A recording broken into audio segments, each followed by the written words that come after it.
रानो अपने बच्चों गुड़िया और कुकू को दाना खिला रही थी। ये रानो चिड़िया का छोटा सा संसार था। गरीबी थी मगर बेपनाह मोहब्बत थी। अम्मी, आज पेट भर गया। कितना अच्छा दाना लाई है आप। अम्मी, मैं जब बड़ा हो जाऊंगा आपके लिए पूरी दुनिया से दाने लाऊंगा। मेरे बच्चों, तुम बस सलामत रहो। अम्मी तुम्हारे लिए सब कुछ करेगी। तुम बस खुश रहा करो। दोपहर का मंजर था। रानो एक दुकान के बाहर गिरे हुए अनाज के दाने चुगने की कोशिश कर रही थी। तभी कालू ठाकुर और गोरी ठकुराइन अपनी बग्घी से उतरे। उफ, कितनी गंदगी है यहाँ, और ये परिंदे हर जगह बीट कर देते हैं। हटो यहाँ से, परेशान कर रखा है इन चिड़ियों ने। रानो डरकर उड़ जाती है और दूर से उन्हें देखती है।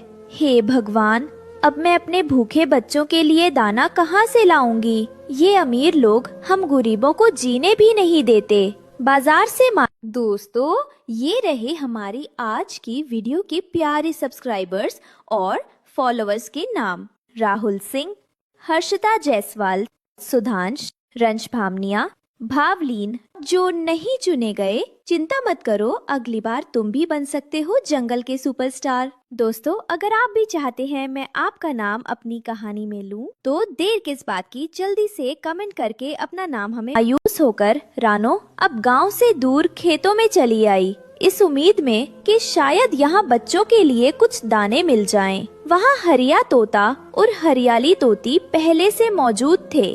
आदाब रानो बहन, आज यहाँ कैसे? बस बच्चों के लिए कुछ मिल जाए तो। बाजार में आज ठाकुर ने खड़े नहीं होने दिया। रानो बहन, जरा संभल कर रहना। आज सुबह हमने उस जालिम चील शिकारी को मंडराते देखा था। उसकी नजर बच्चों पर रहती है। ऊपर वाला रहम करे, मैं बस जल्दी से दाने लेकर लौटती हूँ। शाम हो चुकी थी। रानो अपने बच्चों के साथ घोंसले में थी। तभी अचानक गुड़िया और कुकू आपस में झगड़ पड़े। मैं तुमसे बड़ा हूँ, मैं पहले खाऊंगा। नहीं, अम्मी पहले मुझे देती है। ऐसे नहीं लड़ते मेरे बच्चों, मिल बांट कर खाओ। देखो हम परिंदे कितने कमजोर होते हैं। अगर हम आपस में ही लड़ेंगे तो बाहर की मुसीबतों का सामना कैसे करेंगे? बच्चे शांत होकर एक दूसरे को खिलाने लगते हैं। रानो उन्हें देखकर मुस्कुराती है, मगर दिल में एक अनजाना खौफ है। रानो परेशान हालत में बूढ़ा कछुआ के पास आती है, जो दरिया का किनारे धूप सेंक रहा था। सलाम कछुआ चचा, मन बहुत बेचैन है। कहो रानो बेटी, क्या बात है? चचा, बच्चों की फिक्र खाए जाती है। वो चील शिकारी और ठाकुर का जुल्म, कैसे हिफाजत करूंगी मैं अपने बच्चों की? बेटी, वक्त हमेशा एक सा नहीं रहता। इम्तिहान मुश्किल है, लेकिन हिम्मत नहीं हारना। माँ की दुआ और हिम्मत से बड़ा कोई हथियार नहीं। बस होश मत खोना। गोरी ठकुराइन अपने बागीचे में टहल रही थी। तभी उसकी नजर पास के पेड़ पर बंटी कबूतर और बबली कबूतरी के घोंसले पर पड़ी। ठाकुर, यहाँ देखिए, इन कबूतरों ने यहाँ भी घोंसला बना लिया। सारा बागीचा दंदा कर देंगे। इनकी ये हिम्मत! नौकरों, अभी इस घोंसले को तोड़ो और हाँ, वो अंडे भी फेंक देना। हाँ, ऐसा सबक सिखाओ कि आइंदा यहाँ कोई परिंदा नजर न आए। पास के ही एक दूसरे पेड़ पर हरिया तोता, हरियाली तोती और गिलहरी छिपकर ये सब देख रहे थे और डर से कांप रहे थे। हे भगवान, ये जालिम तो घोंसला तोड़ने जा रहे हैं। कितना जुल्म है। बंटी और बबली ने कितनी मेहनत से वो घर बनाया था। देखो बेचारे कैसे मिन्नतें कर रही हैं। नौकर डंडे लेकर पेड़ पर चढ़ने लगे। बंटी और बबली उनके चारों तरफ उड़ उड़कर गुटरगू करके रोने लगे, जैसे रहम की भीख मांग रहे हों। मगर नौकरों ने एक न सुनी और बेरहमी से घोंसला नोचकर जमीन पर फेंक दिया।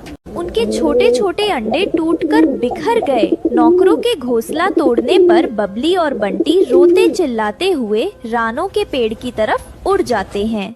रानो बहन, सब बर्बाद हो गया। हमारे अंडे उन जालिमों ने सब तोड़ दिए। हिम्मत रखो बहन, हिम्मत रखो। जालिम का जुल्म एक दिन जरूर खत्म होगा। सब परिंदे एक पेड़ के नीचे इकट्ठे हुए हैं। सबके चेहरों पर खौफ है। मोर, बिंदिया, बुलबुल और गिलहरी भी पेड़ के नीचे जमा हैं। भाइयों, हमें एक होना होगा। आज बंटी भाई के साथ हुआ, कल हमारे साथ भी हो सकता है। अभी रानो बात कर ही रही होती है कि आसमान से तेजी से चील शिकारी नीचे आता है। सब परिंदे चीखते हुए इधर उधर भागते हैं। कहाँ जाओगे बचकर? आज मेरा शिकार तय है। चील सीधा रानो के घोंसले की तरफ लपकता है।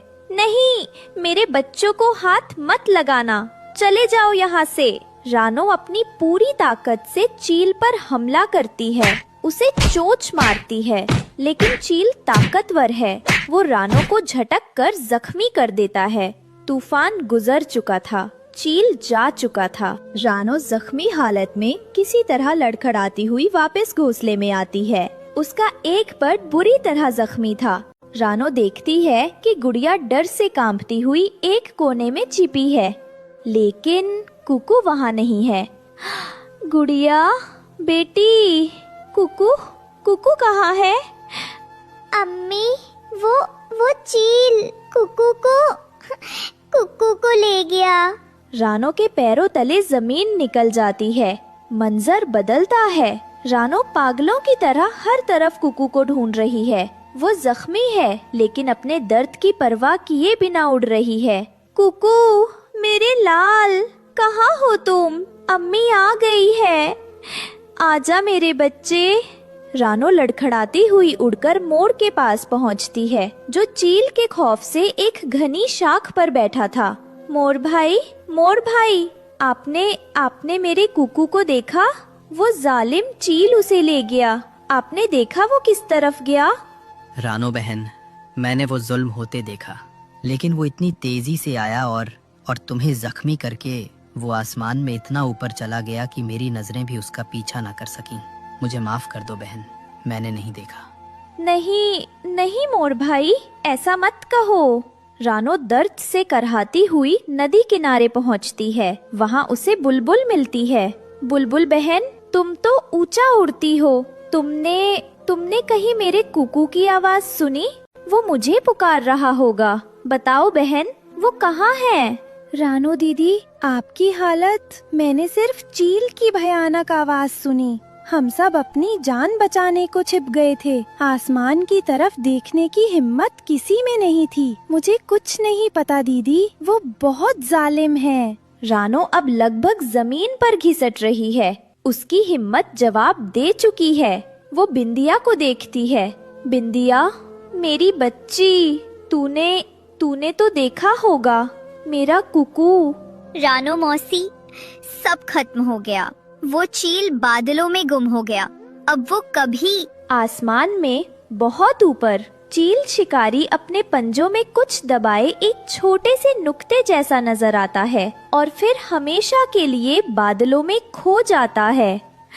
नहीं, मेरा कुकू। गुड़िया अपनी माँ से लिपटकर रो रही थी। एक माँ हार गई थी, एक जालिम जीत गया था। रानो की दुनिया लुट चुकी थी। अब उसके पास रोने के लिए आंसू भी नहीं बचे थे। सिर्फ एक सूना घोंसला था, एक रोती हुई बेटी थी और एक कभी न खत्म होने वाला इंतजार था। रानो गुड़िया को अपने जख्मी परों में समेट लेती है और अंधेरे में रोती रहती